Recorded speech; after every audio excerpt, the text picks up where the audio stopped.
Aprender, luchar y amar y saber que estamos vivos, unidos para lograr un despertar educativo. Se ilumina el sendero con la luz de un nuevo día y avanzamos al futuro con el empuje de Adidas. Hola, ¿qué tal? Muy buenos días y un especial saludo de domingo para todos nuestros televidentes. Mi nombre es Daniela López y el día de hoy los acompaño desde el municipio de Itagüí, sur del Valle de Aburrá, lugar desde el cual les tendremos toda la información acerca del regreso a clase de los docentes y alumnos de este municipio. Sin más, comencemos con nuestro programa Despertar Educativo. Bienvenidos. Directivo de Adida resuelve inquietudes de los maestros sobre los trámites de salud, aumento de sueldo y pago de prima. En este programa, un análisis detallado al Pliego Nacional de Emergencia, Renta Básica, Salud Pública y Educación son los principales temas. En esta emisión, docente y economista analizan los recursos del gobierno y la viabilidad para llevar a cabo la renta básica. Secretaría de Educación y docentes del municipio de Itagüí hablan sobre el regreso a clases de los maestros de ese municipio el próximo martes en un formato 100% presencial.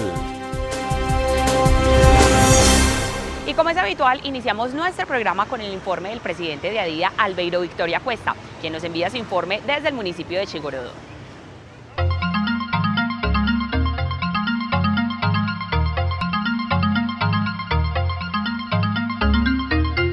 Un combativo y sindical saludo a toda nuestra comunidad educativa. Hoy me encuentro desde el municipio de Chigorodó en la institución educativa agrícola, una institución que le apuesta al desarrollo de este hermoso municipio de la subregión de Urabá.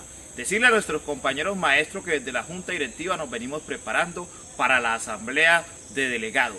Ya realizamos nuestro taller de presupuesto que nos permitió distribuir la proyección presupuestal que tenemos para el año 2021 y que de cara a eso nos preparamos para realizar una asamblea conforme a las necesidades que tenemos como organización sindical. Decirle a nuestros compañeros maestros que en este momento se encontraban en vacaciones pero que el martes regresan a laborar, que estemos pendientes de todo lo que está pasando en el marco nacional, en el marco de lo que tiene que ver con el paro.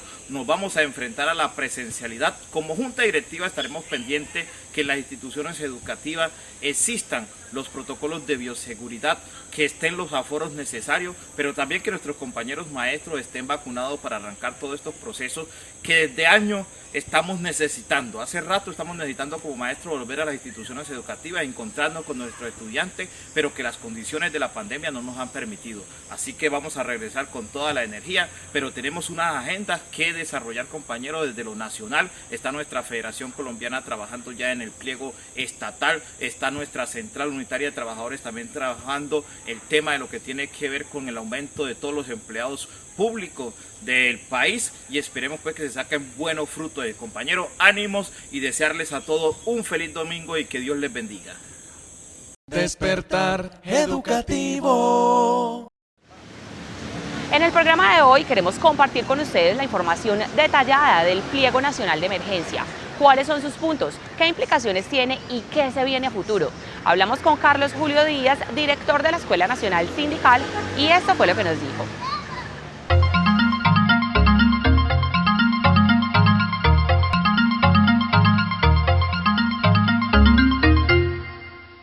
El Pliego Nacional son unas peticiones que se hacen al gobierno en las que se incluyen aspectos que las organizaciones sindicales consideran fundamentales para el pueblo colombiano. El pliego inició en el 2019, pero el 2020, con la llegada de la pandemia, dejó ver una serie de necesidades en salud pública, por lo que ahora se hace necesaria incluirla en esas peticiones y presentar un pliego nacional de emergencia. El pliego nacional que se presentó en el año 2019 expresa problemas acumulados de más de 30, 40 años en el país. La extensión del pliego es un poco una recapitulación de las grandes exclusiones, desequilibrios, inequidades, pobrezas y miserias que enfrenta el pueblo colombiano. Hubo una gran dinámica en el año 2019 que todos conocimos, que se reinició en el año pasado, en el año 2020, pero la pandemia golpeó fuertemente la dinámica social. Eso hizo que las centrales obreras y el Comando Nacional de Paro replanteara ese pliego de 104 puntos por un pliego de emergencia de 6 puntos, donde recoge temas en la coyuntura que son extremadamente vigentes en resolver problemas que hoy aquejan al pueblo colombiano. Este pliego nacional de emergencia está catalogado como un pliego político. Esto implica que es un pliego que busca transformaciones radicales en la política pública. Cuando uno desde la protesta social quiere que la política que tiene el Estado en materia laboral, en materia social, en materia educativa se transforme, es un pliego que tiene un significado político. Político no es electoral, político no es partidista, político es lo que afecta a todo el pueblo colombiano. el objetivo de este pliego de emergencia es atacar problemas centrales de Colombia, especialmente en la economía, problemas que ya existían pero que se agudizaron con la pandemia.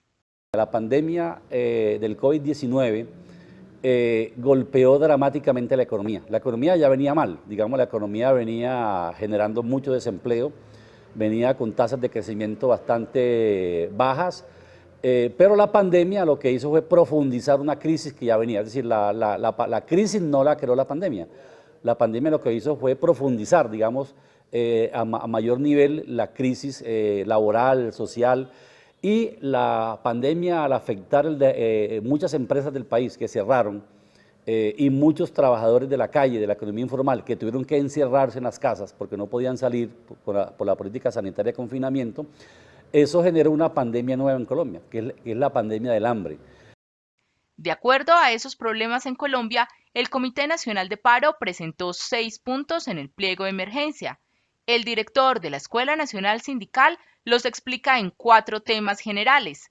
El primero de ellos es la renta básica. Allí también se hace mención al segundo tema sobre el empleo y la defensa de la producción nacional.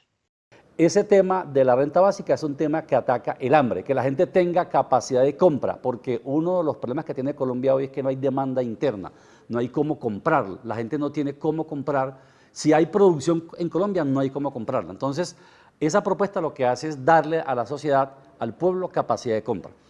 Pero esa capacidad de compra hay que entenderla como articulada a la propuesta de defensa de la producción nacional, de defensa de la seguridad alimentaria, de la soberanía alimentaria, para generar trabajo con derechos, que se llama trabajo decente. Entonces, la renta básica tiene sentido si la gente con esa plata compra producción nacional. Por ejemplo, hoy Colombia importa 14 millones de toneladas de alimentos que el país puede producir. Entonces, lo que plantea el pliego es que eso que el país importa lo produzca. Si Colombia lo produce, hay empleo en el campo. Y si hay empleo en el campo, hay ingresos, hay empleo en las ciudades, porque las ciudades también suministran, digamos, insumos y bienes al sector rural. Entonces, generaría un círculo virtuoso en donde la capacidad de compra genera producción genera empleo, incluso los empleos y el desarrollo empresarial genera mayor tributación al Estado. Incluso el Estado tendría mayores ingresos tributarios si se adoptara esta propuesta. El tercer tema importante presente en el Pliego Nacional de Emergencia es la salud pública y la garantía de la atención en la pandemia. Que el Estado asuma el control de la salud pública, que no sean los privados, las EPS, el capital financiero que está matando a la gente para ganar más plata. Entonces necesitamos que el Estado asuma, digamos, el control del manejo de la pandemia y asuma con seriedad, con una apertura mental, una política de vacunación mucho más agresiva para intentar, digamos, detener una pandemia que está fuera de control. La pandemia no está bajo control, está fuera de control y hay un punto fundamental que tiene que ver con la vida. y sacar por un momento la salud como negocio. Y por último está el apoyo al sistema educativo público, con uno de los proyectos más importantes, la matrícula cero. Sin embargo, al hundirse este proyecto de ley, los jóvenes pierden oportunidades para plantearse un futuro en el territorio colombiano. De los jóvenes que protestan, el 51% son los jóvenes ninis, que ni estudian ni trabajan. Y hay otro 49% que son jóvenes que están estudiando, pero a veces estudian en algo que no es su pasión, que no es lo que les gusta, y otros que trabajan en condición de esclavitud laboral. Entonces los jóvenes están, algunos que ni estudian ni trabajan, otros que estudian para algo que no les gusta o a lo mejor no les sirve para la vida, y otros que trabajan en la precariedad, en la marginalidad, en la esclavitud laboral.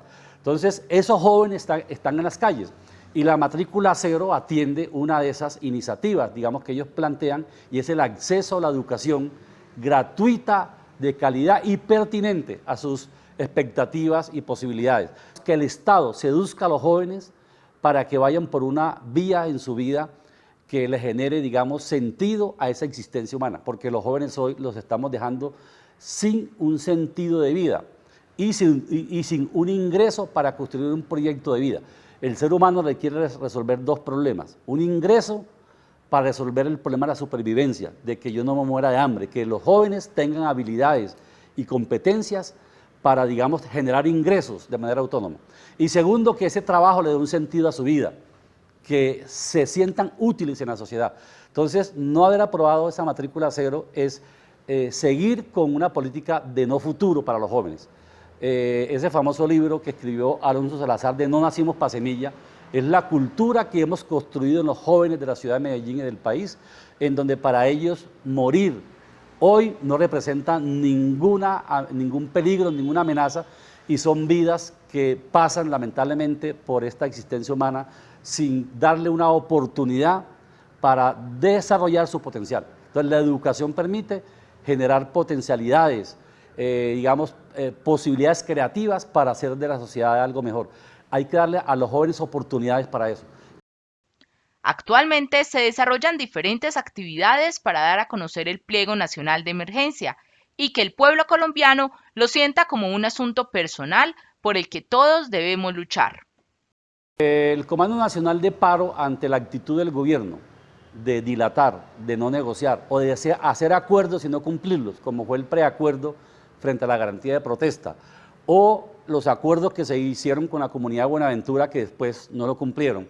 Entonces, un gobierno que firma y no cumple, y un gobierno que dilata, que no quiere negociar, eso llevó a que el Comando Nacional de Paro replanteara los escenarios de negociación del pliego. Entonces, hoy hay como 3 escenarios donde el Comando Nacional ha orientado esta negociación. Uno va a ser el Congreso de la República. Ese pliego lo van a transformar en proyectos de ley. No porque tengamos esperanza de que el Congreso apruebe esos proyectos de ley, sino porque vamos a generar un escenario de debate público en el país frente a los problemas que hay que resolver en la coyuntura. En segundo lugar, se va a llevar al escenario internacional, va a haber un foro internacional en Colombia donde especialmente vamos a visibilizar, o se va a visibilizar el tema de las garantías al ejercicio del derecho de protesta como un derecho fundamental en una democracia participativa. Entonces vamos a estar en el escenario internacional con este pliego, y por otra parte se va a llevar a las entidades territoriales. De hecho, ya hay alcaldías como la de Bogotá o Medellín que han aprobado la matrícula cero. Esto significa que algunos puntos del pliego se pueden tramitar con gobiernos locales y departamentales. Y lo otro, que el pliego se va a llevar a una gran pedagogía nacional, va a haber asambleas, foros virtuales, en las asambleas populares, con sectores sociales, va a haber mucha pedagogía porque también necesitamos que la sociedad asuma el pliego como propio, es decir, que entienda qué es lo que hay, y por eso va a haber también una gran pedagogía ciudadana de este pliego de peticiones. Despertar educativo. ADIDA es el sindicato que agremia aproximadamente al 80% de los docentes y directivos docentes que laboran en el departamento de Antioquia. vela por una educación pública de calidad, financiada por el Estado y por el cumplimiento de los derechos constitucionales de sus afiliados. Miles de maestros en Antioquia convierten a esta organización en uno de los sindicatos más grandes del país y que ha logrado en sus más de 6 décadas de lucha reivindicaciones tan importantes como la estabilidad laboral de los maestros, la reversión de colegios por cobertura al sector oficial, conquistas económicas como la bonificación por zonas de difícil acceso, la aplicación del debido proceso a educadores con dificultades, la interlocución ante los entes gubernamentales, la creación del Fondo de Prestaciones Sociales para el Magisterio. Si usted, maestro, se afilia a DIDA, podrá disfrutar de todos los beneficios que ofrece la organización sindical como la Biblioteca Concertada DIDA con FENALCO, un espacio especializado en investigación y pedagogía, asesoría jurídica permanente. Un grupo de abogados especializados están siempre dispuestos a asesorar y vigilar los intereses de sus afiliados. El Centro de Estudios e Investigación Docente, CEID, capacita permanentemente a los docentes afiliados en nuevas competencias para su mejor desempeño profesional. El Centro Recreativo La Juliana, un espacio de descanso para compartir en familia en el municipio de San Jerónimo. Somos el único sindicato en Colombia en tener un club deportivo oficial y una amplia programación de actividades deportivas y culturales para los afiliados y sus familias. ADIDA ofrece a los docentes que hacen parte de la organización formación político-sindical e ideológica gracias a su escuela sindical ESA. La organización ofrece un auxilio económico por la muerte de padres, cónyuge o hijos del educador por un salario mínimo mensual legal vigente y de 22 a las familias por la muerte del docente afiliado al Fondo Solidario. Contamos con uno de los mejores teatros de la ciudad al servicio de los maestros. Además, usted como afiliado ayudará a fortalecer los medios de comunicación institucionales como radio, televisión, las redes sociales y las revistas digitales que encontrará en la página web oficial. Medios de comunicación alternativos que por muchos años han visibilizado la profesión docente desde lo social, lo político y lo pedagógico. Muchas son las razones para que usted, compañero maestro, se sume a esta organización que reivindica la profesión docente con dignidad y respeto y que forja desde la lucha la defensa de la educación pública. Afíliate a DIDA, Asociación de Institutores de Antioquia.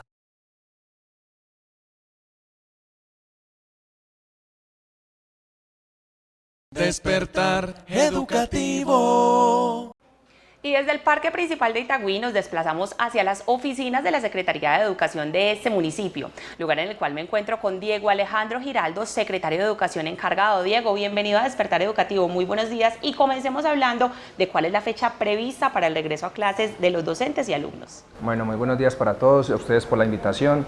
El próximo martes es la fecha en la cual iniciará nuestro regreso a clase y nos acompañarán nuestros directivos docentes, personal de apoyo y nuestro personal administrativo en manera presencial. Diego, estamos hablando entonces de que este regreso a clases será 100% presencial. Sí, dentro de nuestras 24 instituciones y sus 35 sedes ya están preparadas para su regreso de manera presencial. Tenemos adecuaciones ya dentro de los protocolos direccionados por el Ministerio para dar la seguridad y la tranquilidad, no solo a los estudiantes, sino a sus familias, de este regreso progresivo y seguro. Diego, ¿qué condiciones de bioseguridad se da este retorno a las clases? ¿Qué condiciones se deben cumplir en las aulas y en las instituciones? Bueno, hace poco la Administración Municipal expidió el decreto 393, donde adapta un plan, el cual consta dentro de los principales de los siguientes. 1, garantizar 1 metro de distancia físico. 2, garantizar el lavado de manos constantes, el uso adecuado de tapabocas, una ventilación adecuada y finalmente el fomento del autocuidado. Diego, hablemos entonces de algo muy importante. ¿Cómo va ese proceso de vacunación de los docentes del municipio de Itagüí? A la fecha tenemos más del 94% de los docentes vacunados. Solo un porcentaje mínimo de alrededor de 30 docentes han dado su consentimiento de que no quieren vacunarse, consentimiento del cual no los impide de su regreso de manera presencial. La vacunación y la jornada ha tenido gran éxito. En una semana logramos vacunar la gran mayoría de docentes en gestiones con la Administración y la Secretaría de Salud. Diego, sabemos que la vacunación de igual forma no nos está haciendo exentos, digamos, del contagio del virus. Si bien lo previene o previene casos graves como hospitalizaciones, también hay un riesgo de contagio. ¿Qué plan hay en caso de que se dé un rebrote de virus por el regreso de los niños y los docentes a las aulas? Claro que sí. Hay una de las excepciones que nos lo dice la norma y la resolución 777 del Ministerio de Salud, es que cuando persista un brote o dentro del grupo de estudiantes haya algún síntoma del COVID o relacionado a este, se procederá a aislar y a regresar de manera virtual las clases, garantizando así la seguridad de cada estudiante. Diego, muchísimas gracias por esta información. Quedan entonces claros esos puntos bajo los cuales regresarán los docentes y los alumnos a clase acá en el municipio de Itagüí el próximo martes 6 de julio. No, muchísimas gracias a todos ustedes por la invitación y esperamos vernos pronto. Y continuando con la información sobre el Pliego Nacional de Emergencia, un docente universitario y economista nos explica de qué se tratan las alternativas económicas del pliego y cuál es su posición como académico.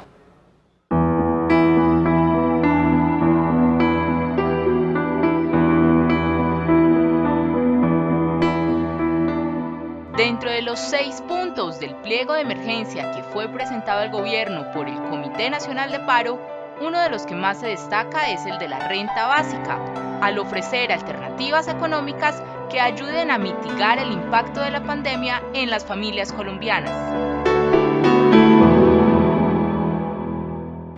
El pliego tiene un componente económico en el sentido de mitigar el impacto que ha dejado la crisis del COVID. El pliego nace justamente en el marco de la emergencia económica y lo que busca es tratar de entregar unos ingresos por la vía de la figura de la renta básica para que las personas puedan tener un mínimo de ingreso monetario y poder acceder a unos bienes básicos.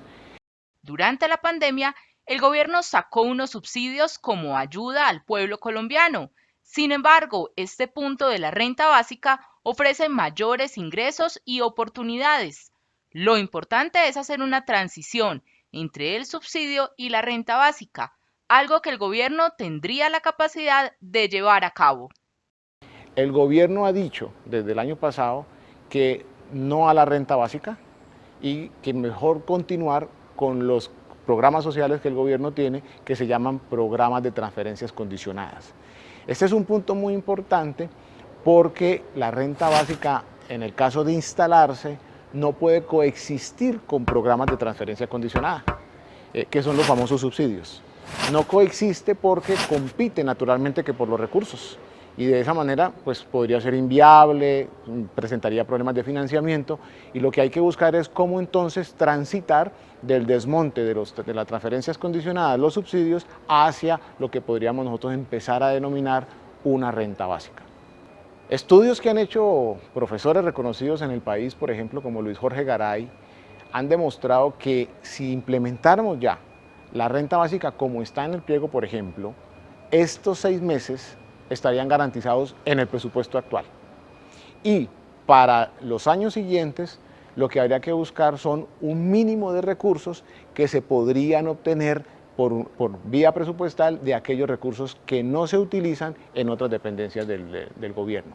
El financiamiento nosotros en Colombia podremos sostenerlo, un programa de ese tipo lo se puede sostener, hay formas para implementarlo y lo que habría que buscar sí, y sería muy sano hacerlo, es acompañar el debate de la renta básica de una seria discusión de la reforma tributaria en este país y discutir reforma tributaria en donde se obtengan recursos que garanticen y viabilicen un programa de largo plazo.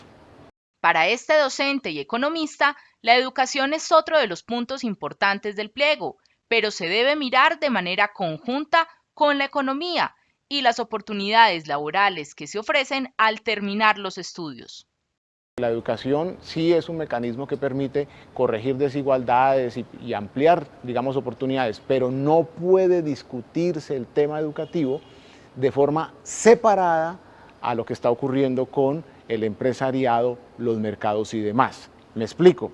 Si vamos a discutir el tema de educación en sus diferentes niveles, coberturas, matrícula cero, etcétera, etcétera, discutamos también qué está pasando con el modelo económico y qué está pasando con las empresas, porque podríamos caer en una trampa, y es que entonces hacemos un esfuerzo educativo muy grande, llevamos a los jóvenes a los colegios y universidades, pero resulta que al salir fracasamos en el sentido de que no somos capaces de brindar las oportunidades laborales o las capacidades que cada uno de ellos quiera enfrentar a título personal, desarrollo de su competencia. Si bien este pliego lo presenta y discute el Comité de Paro, es importante que cada colombiano se apropie de él.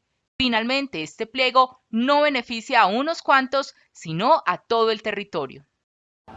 Lo que ha ocurrido en el país, la discusión de temas como los que están en el pliego de emergencia, lo que vimos desde el 28 de abril hacia acá, tienen que ser manifestaciones que nos lleven a nosotros a encarar temas de debate político, a asumir una ciudadanía, y ojalá todos entendamos que no estamos aislados de esas discusiones, y cada día lo que tenemos es que acercarnos a esas discusiones, hablar de salud, hablar de educación, hablar de empleo, hablar de renta básica para quienes, digamos, no se han acercado al tema, y en ese sentido podremos ir construyendo una sociedad con un enfoque más ciudadano que fortalezca la democracia.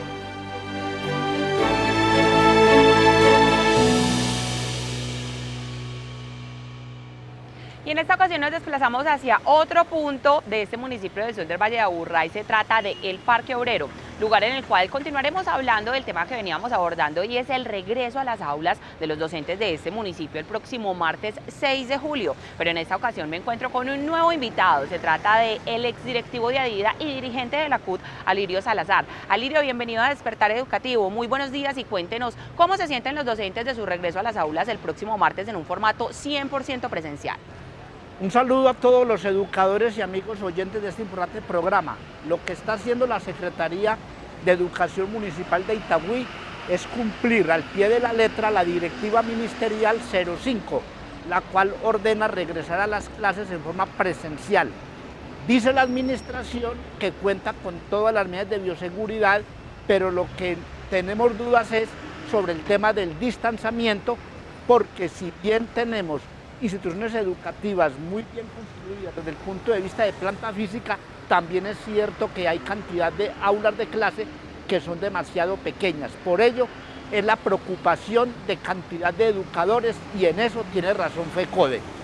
Alirio, nos dice el secretario de Educación que están dadas las condiciones de bioseguridad para este regreso a clase. ¿Qué opinan al respecto los maestros? Ya miraremos el martes 6 de julio si realmente están los tapabocas, si realmente hay suficiente lavamanos, suficientes desinfectantes, etcétera. Pero repito, nos preocupa mucho el tema de los distanciamientos, porque sabemos que nuestras plantas físicas no es que sean tan amplias para albergar a cantidad de estudiantes.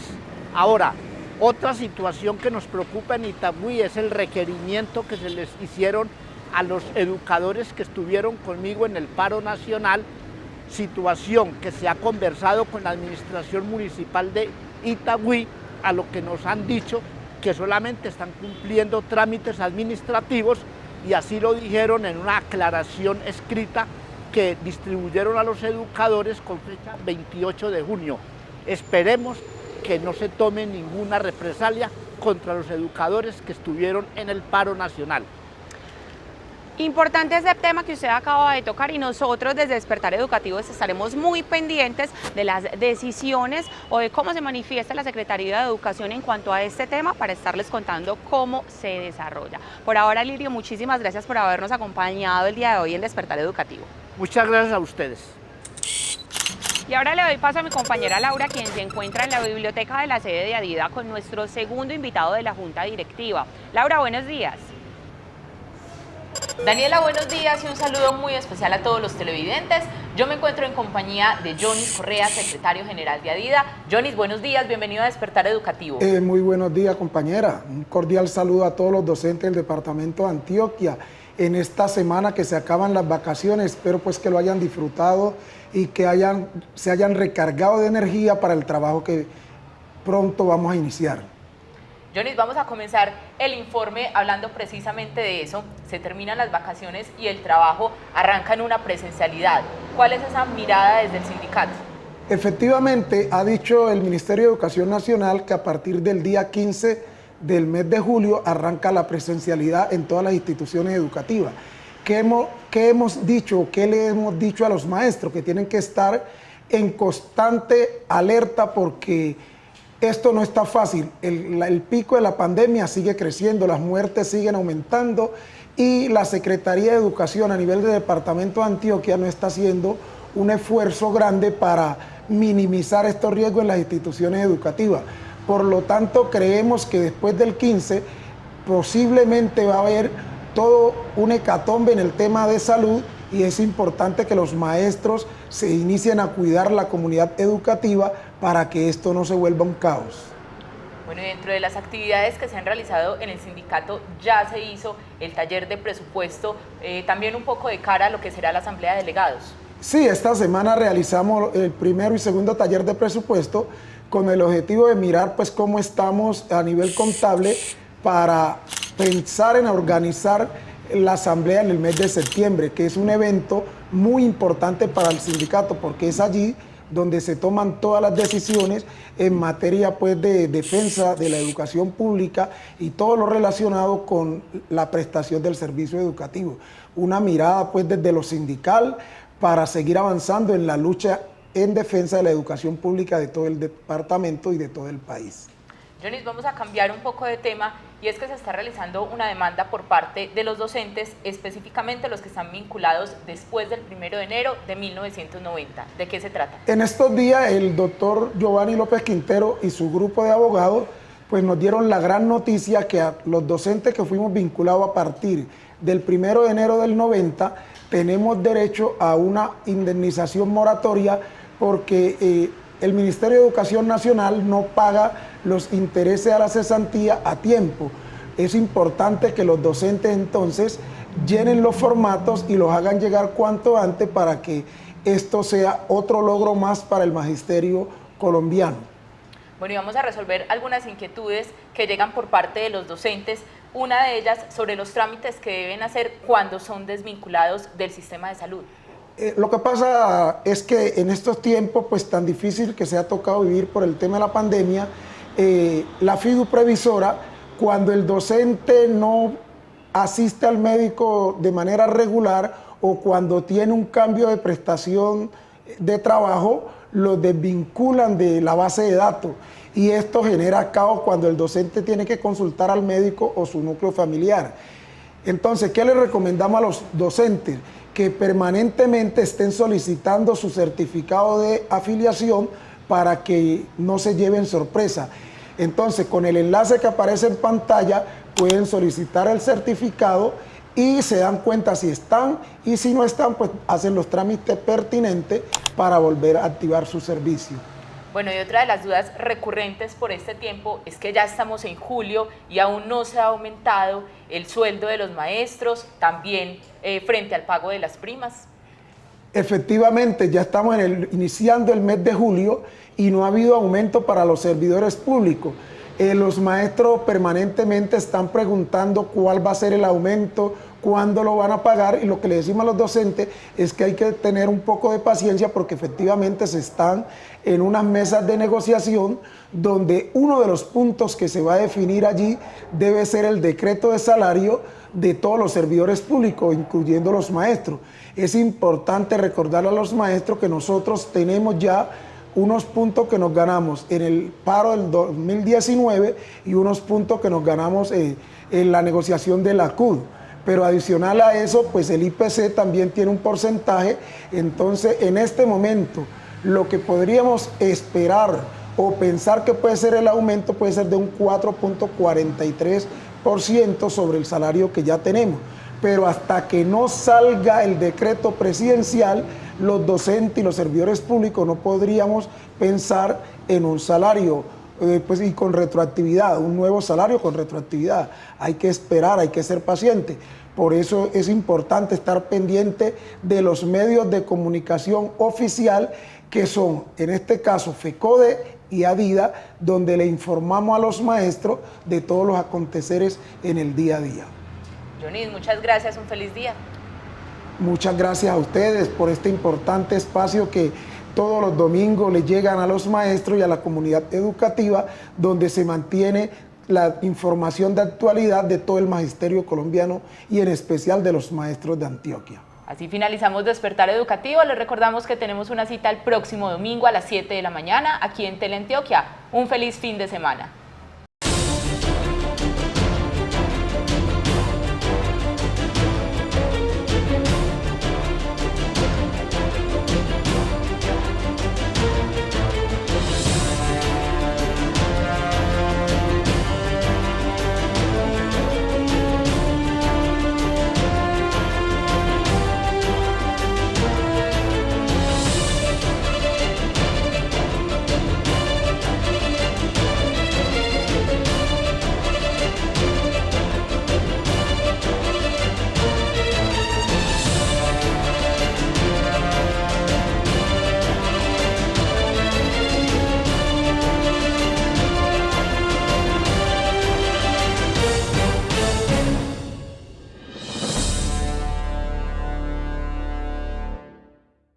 Despertar Educativo Televisión, 20 años de prensa alternativa al servicio de los maestros.